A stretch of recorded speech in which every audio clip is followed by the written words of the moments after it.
প্রতিদিন সর্বশেষ খবরটি পেতে আমাদের চ্যানেল সাবস্ক্রাইব করতে ভুলবেন না। সালমান শাহের মৃত্যুর জন্য দায়ী এই বাংলাদেশি ক্রিকেটার পরিবার। রাবেয়া সুলতানা রুবি নামের এক আমেরিকা প্রবাসী অনলাইনে একটি ভিডিও বার্তা ছেড়ে তিনি দাবি করেছেন সালমান শাহকে খুন করা হয়েছে। সেই খুনের সঙ্গে জড়িত ছিলেন তারই স্বামী। চীনাদের দিয়ে এই খুন করানো হয়। এতে জড়িত ছিল সালমান শাহের স্ত্রী সামিরার পরিবারও। তবে এসব তথ্যকে অবান্তর বলে দাবি করলেন সামিরার বাবা ও সালমানের শ্বশুর শফিকুল হক হীরা। তিনি ভিডিও প্রকাশকারী রুবিকে মানসিকভাবে বিপর্যস্ত বলেও দাবি করলেন। তিনি বলেন, ভিডিওটি আমি দেখেছি, এটি খুবই হাস্যকর লেগেছে আমার কাছে।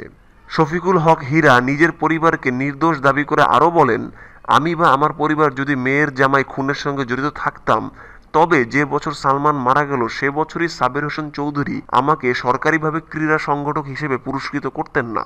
আমিও সম্মানের সঙ্গে বাংলাদেশের ক্রিকেটের সঙ্গে আজ অবধি জড়িত থাকতে পারতাম না।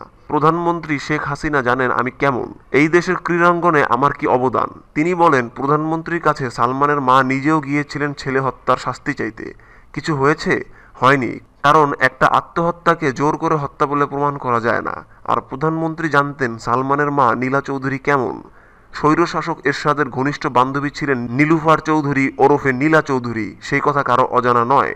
সালমানের মা প্রসঙ্গে এই প্রবীণ ক্রিকেটার আরও বলেন, সালমানের বাবা ছিল আমার ক্লাসমেট, খুব ভালো বন্ধু ছিল আমার, ও ছিল ফার্স্ট ক্লাস ম্যাজিস্ট্রেট।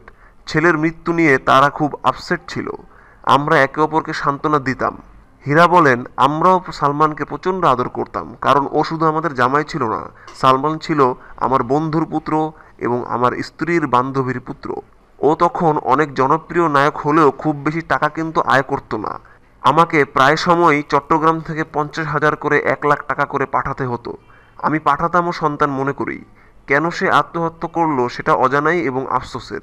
তবে আমার মেয়ে ও আমার পরিবার থেকে কোনোদিন ভালোবাসার কমতি ছিল না সালমানের জন্যে।